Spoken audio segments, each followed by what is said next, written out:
Hey, what's up, y'all? My name is Coach JS, and today we're going to talk about how to get out of silver from mid lane.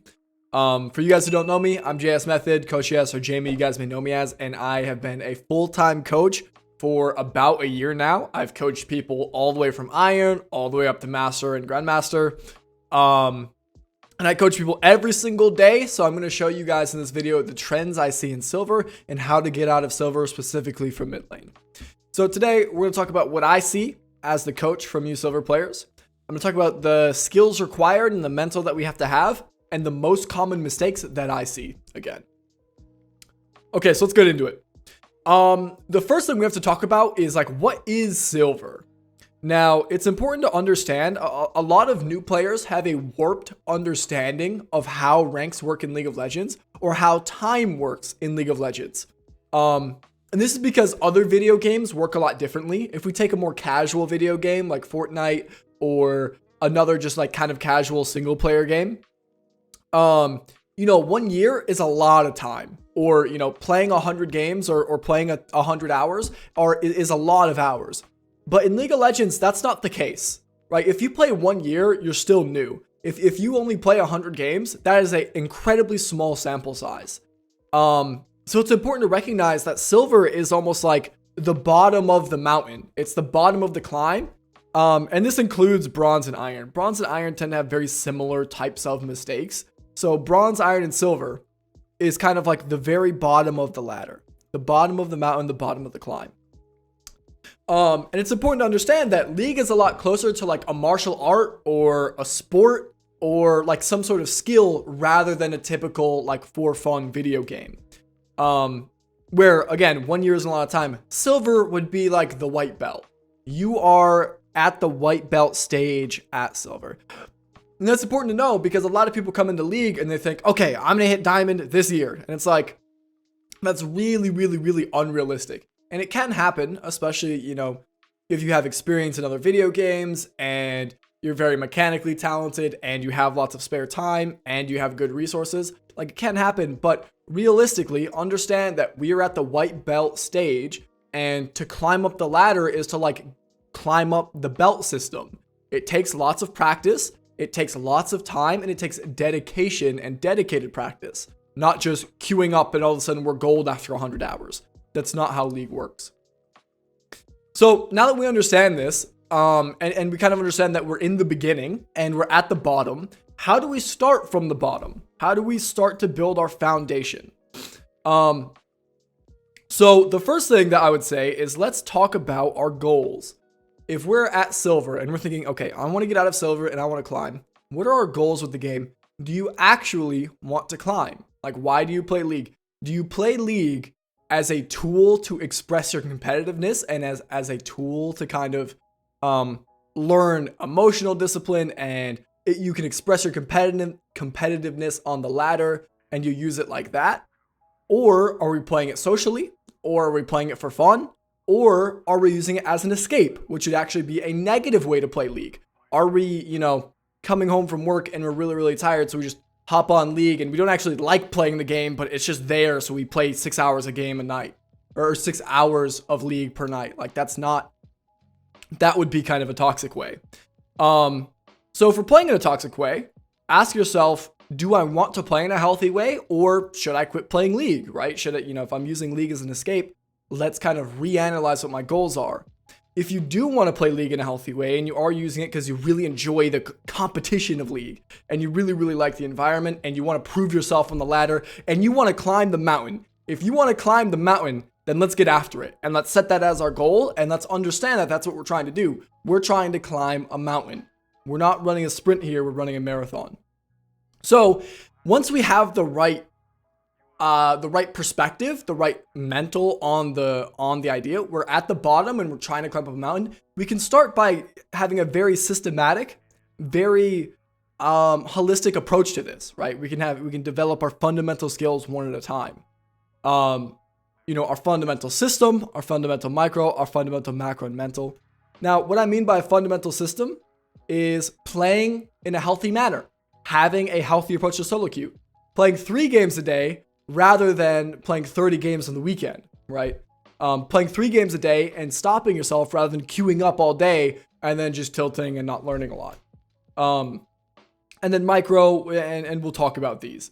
And we're going to learn how to build the very fundamental, the very basic skills, and we're going to lay a solid foundation. It's very similar to building a foundation on a building, where in the beginning, we want to make sure the bottom is rock solid. We want to make sure the bottom is set into a solid foundation so we can build up on top of it and we can use the building for a long time. It'll last a long time. Everything will be good.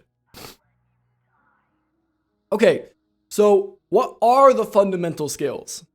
JS, I'm silver. Tell me the fundamental skills. What should I be working on to hit gold? I have the right mental. What do I do next? So here's a list of fundamental skills that I think are what you need to hit gold. And these are often skills that I see that are lacking from silver players. And I'm just going to go ahead and run down this list one at a time. So the first thing is champion mastery. It's very, very common that silver players are playing too many champions and you got to just stick to a small pool. I think 2 to 3 champions is perfect. If you want to one trick a champion, great, even better. If you want to play 4 or 5, maybe that's okay, but that's starting to become a lot because you're effectively splitting your time into 4 or 5 different areas. Because in League, champion mastery is probably the most important fundamental. So you really want to lock in on a very narrow pool of champions. So champion mastery, people often lack. They don't have lots of games on their champion, right? People will come to me in silver and they'll have like 50 games on their main champion. And like, why can't I climb? It's like 50 games is not a lot. That goes back to the warped time. You know, in my experience, I went from gold to masters in about a year and a half. And that took me 2,500 games of TRYND. 2,500. That is so many games. 50 is nothing. 50 is a blip, right? So we have to play enough games and we have to put them all on 1 or 2 or 3 champions. We have to keep them directed on a narrow, focused on a narrow champion pool. So we're going to pick a champion pool and we're going to stick to it. That's step 1. The next thing is information gathering. So we have to make sure that we're actually providing ourselves the opportunity to make the right decisions. So what information gathering means is watching your map. Oftentimes, silver players will have very poor map awareness. Now, one common way that we'll work on this is we'll actually use interval timers.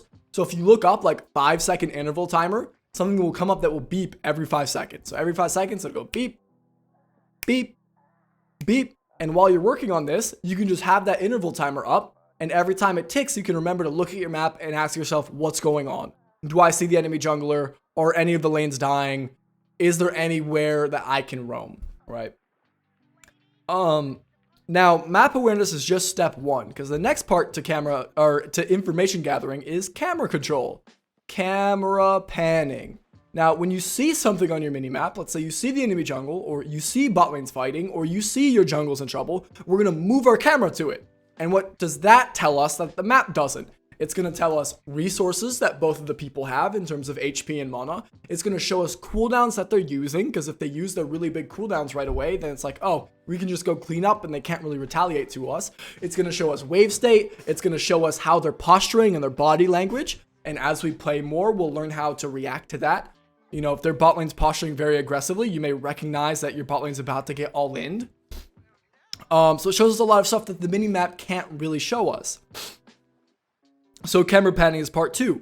And all of this is within information gathering. So we have to make sure that we're giving ourselves the right information. It is impossible to make high quality decisions without high quality information. So that's a super important fundamental.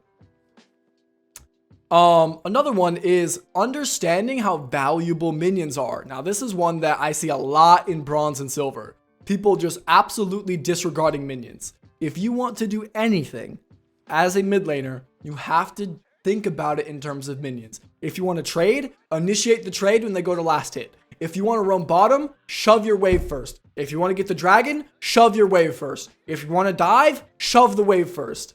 And this actually brings me to my favorite strategy for climbing out of low elo. It's called shove and roam. Now, what shoving and roaming does is it makes sure you have perfect CS. Because if you're shoving, it's a lot easier to get all the minions and you just throw it under their tower. And then you can roam so you have an impact on everybody else. So it kind of just looks like you push mid, you roam everywhere else. You push mid, you roam everywhere else. You push mid, you roam everywhere else. When I figured this out, this is what took me all the way to diamond. I just went for a build that I would build Ravenous Hydra, I would shove mid, and I would roam. Now, when you get to high elo, it's a little bit more tricky because if you're shoving and they know how to last hit well, you're not actually creating a CS advantage for yourself. But in silver, they can't CS under tower very well because they don't know how to CS yet, right? That's a very fundamental mechanic we have to learn. And even if they do CS well, you're having a bigger impact on everybody else that like your teammates are going to be so far ahead, it's hard to lose that game, right? So shove and roam, shove and roam, shove and roam. If you're going to do anything, deal with your wave. If you want to go to base, deal with your wave. If you want to go ward, deal with your wave. Minions come first. The whole game, all of League of Legends revolves around minions and how these things work. Okay, the next thing is basic mechanics. Now, the basic mechanics kind of depend on the champion you're playing, but these are things like we have to be able to last it, right? You have to be able to kill a minion when it's low HP, especially if nobody's contesting you. Other basic mechanics are like we have to know how to auto attack. We have to know how our spells work. So if our champion has combos or if our champion has skill shots, right? You know, we got to be able to land our abilities. I'll just write abilities because landing abilities is like step number one. If you can't land the abilities on your champion, then none of the other things matter because you just can't land your abilities. You need to play a different champion. So abilities, learn how to auto attack well and how to auto space. Auto attacking, you can often think of like a beat. And, you know, if we talk about auto spacing. Now, what this means is landing your attack on the beat and moving as much as possible in between. So let's say your attack speed is 0.75. 0.75. What this means, so if you see this on your little toolbar, this means 0.75 attacks per second. Auto attacks per second. So you can think 0.75 seconds, there's an auto attack happening. So in a trade, you want to land your auto attacks on the beat. If you're not landing or if you're not attacking on every single beat, you're losing damage per second. Now, what auto spacing is adding movement into that. So attacking on the beat and in between every single beat, you're moving as much as possible. So, you know, you could kind of visualize like beat, beat, beat. On the beat, you have to make sure you're auto attacking. And then in between every beat, you have to make sure you're moving as much as possible, right? Auto attack, move, auto attack, move. And that's when you see these really pretty patterns when you watch these better players where they're like kind of, they'll auto attack and then they'll input a movement command and then they'll auto attack again and then they'll input a movement command. Even if their target is standing still, you could do this and you can kind of posture around and auto attack and move. So that's what auto spacing is. That's a basic mechanic. And then other champions will play differently, right? If you're playing Victor, you have to learn how to land your lasers. If you're playing Ahri, you have to learn how to land your charms, right? That's what it is. The next thing is basic cooldown management and efficiency. What this means is basically we can think about cooldown efficiency as cooldown efficiency. The more things you hit, the more efficient your cooldown is, basically. Right, so let's say you have an Ahri Q or like a laser, a Victor laser or some spell like this. If you throw it out in a line and it hits 3 minions and the enemy laner, that's really, really efficient because you hit 4 things, right? You're accomplishing wave push, you're accomplishing poke, you're accomplishing lots of things with one spell cast. It's a very efficient use of our cooldown. It's a very efficient use of our mana. Now, let's say the other guy throws out their laser and it hits nothing. That's a really inefficient spell, right? Obviously, because they don't hit anything, they waste their cooldown, they can't do anything while the spell's on cooldown, and they waste the mana. So cooldown efficiency, really, really important. Cooldown advantage. This is another fundamental that I talk about all of the time. Cooldown advantage. This basically means if the enemy throws out their cooldown and they use it really, really poorly, punish them for it. If the enemy throws out their laser and they don't hit anything, step up and zone him from the minion. Step up and take a trade with him because he has no cooldown. And assuming you have your cooldown, you win that trade. right? So cooldown advantage is super, super fundamental. Learning how to be more efficient with your cooldowns and learning how to punish cooldown advantages, super, super fundamental for gaining lane advantages. Another basic concept is called tethering. Now, what tethering is just understanding the range of the two champions and understanding how those interact. So let's say we have like an Orianna right here. Orianna. And her range is going to go all the way out to here because she has super duper long range, right? And now let's say he's playing against a Fizz. And I'll write in blue and I'll just write a little F for Fizz. Now Fizz's range, his E only really goes out to here. So what Fizz is going to do is he's going to tether at the edge of Orianna's range. Now, if Orianna uses a spell inefficiently and she misses it, and now Fizz has a cooldown advantage, he's going to break into the circle and all in the Orianna and get into his range, right? Ideally, and from the Orianna's perspective, Orianna is going to try to use her spells efficiently and just keep him at the edge of that tethering range. If he ever gets in it and breaks the tethering range, then he's going to kill us and he's going to get that solo kill because he's an assassin, right? So understanding the range of the two champions and who wants to stand where, that's tethering. And one of the last things is just very basic mid to late game macro. So for mid lane, that would be like if you want to, when mid game happens, the mid laner tends to side lane. So whenever your bot lane decides they want mid and the bot ADC and support come mid, then we're going to go collect farm in the side lane and we'll just farm in the side lanes for now. And then we have to pay attention to when the next play is happening. Now, the next play usually happens around Barons or Dragons or sometimes sieging in a certain lane. Now, if we notice a play is happening, we're going to help facilitate that. So let's say Dragon's coming up in 1 minute. What we're going to do as the mid laner is, first of all, understand that we can't really go up here. If our team is trying to contest this dragon, assuming we don't have TP as the mid laner, we're not allowed to go to this top side.